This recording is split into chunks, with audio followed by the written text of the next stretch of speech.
Cabinet భేటీలో కీలక నిర్ణయాలు తీసుకుంది ఏపీ ప్రభుత్వం. మాజీ సీఎం జగన్ ఫోటో ఉన్న పట్టాదారు పాస్ పుస్తకాల స్థానంలో రాజముద్ర ఉన్న కొత్త పుస్తకాలు పంపిణీ చేయాలని నిర్ణయించింది. ఇక సర్వేరాళ్లపై జగన్ బొమ్మ పేరును తొలగించాలని తీర్మానించింది. వీటితో పాటు మరిన్ని అంశాలు కూడా గ్రీన్ సిగ్నల్ ఇచ్చింది ఏపీ కేబినెట్. సీఎం చంద్రబాబు అధ్యక్షతన సచివాలయంలో సమావేశమైన ఏపీ కేబినెట్ పలు కీలక నిర్ణయాలు తీసుకుంది.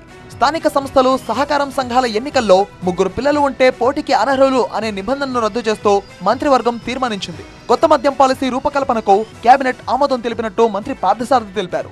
ఆరోగ్యానికి అత్యంత ప్రాధాన్యతనిచ్చి అన్ని టెస్టులు కూడా కండక్ట్ చేసి మెరుగైన బ్రాండ్స్ని తీసుకురావాలని చెప్పేసి సూచించడం జరిగింది. మరి సెప్టెంబర్ 5, 24 నాటికి ఆమోదం ప్రక్రియను పూర్తి చేసి 1 అక్టోబర్ 2024 నుండి కొత్త మద్యం విధానం అమల్లోకి వస్తుందని చెప్పేసి మనం చేస్తాం. వివిధ రాష్ట్రాల్లో అనుసరిస్తున్న విధానాలపై అధ్యయనం చేస్తామన్నారు.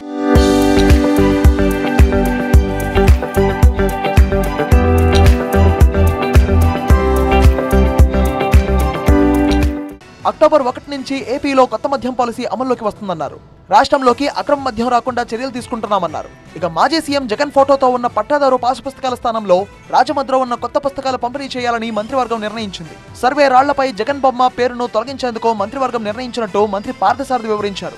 22A భూముల రిజిస్ట్రేషన్లో అవకతవకలు జరిగాయని, వీటిపై విచారణ కారణంగా 3 నెలల పాటు వాటి రిజిస్ట్రేషన్లు నిలిపివేయాలని నిర్ణయించినట్టు తెలిపారు. జగన్మోహన్ రెడ్డి గారి ఫోటో పిచ్చితో కానివ్వండి, ఏదైనా కానివ్వండి, ఆయన ఆస్తి అన్నట్లు ఆయన ఫోటో వేసి ఏదైతే ఇచ్చారో వాటిని రీప్లేస్ చేస్తూ ప్రభుత్వ ముద్ర, అదేవిధంగా QR కోడ్తో కూడిన కొత్త పట్టాదారు పాస్ పుస్తకాలు అందజేయాలని చెప్పేసి కేబినెట్ నిర్ణయం తీసుకుంది. వీటితో పాటు మరికొన్ని నిర్ణయాలు తీసుకుంది ఏపీ కేబినెట్. రిజర్వాయర్లు, చెరువుల్లో పబ్లిక్ ఆక్షన్ రద్దు చేస్తూ స్థానిక మత్స్యకారులకు అవకాశం కల్పించాలని నిర్ణయించింది. మావోయిస్టులపై మరో 1 ఏడాది నిషేధం పొడిగిస్తూ కేబినెట్ లో తీర్మానం చేశారు. నూతన మెడికల్ కాలేజీల్లో 100 సీట్లతో MBBS కోర్సులు ప్రారంభించనున్నారు. త్వరలో రెవెన్యూ, గ్రామ సభల నిర్వహణతో పాటు జిల్లాలో రెవెన్యూ అధికారులు తిరగాలని ఆదేశించారు. గుజరాత్ లోని PPP మోడల్ను అధ్యయనం చేయాలని సీఎం చంద్రబాబు ఆదేశించినట్టు మంత్రి పార్థసారథి తెలిపారు. సున్నిపెంటలో గత ప్రభుత్వం కేటాయించిన భూమిని రద్దు చేశారు. శ్రీశైలం దేవస్థానం పరిధిని విస్తరిస్తామని, ఇందుకోసం ఈ భూములను వినియోగించుకుంటామని తెలిపారు.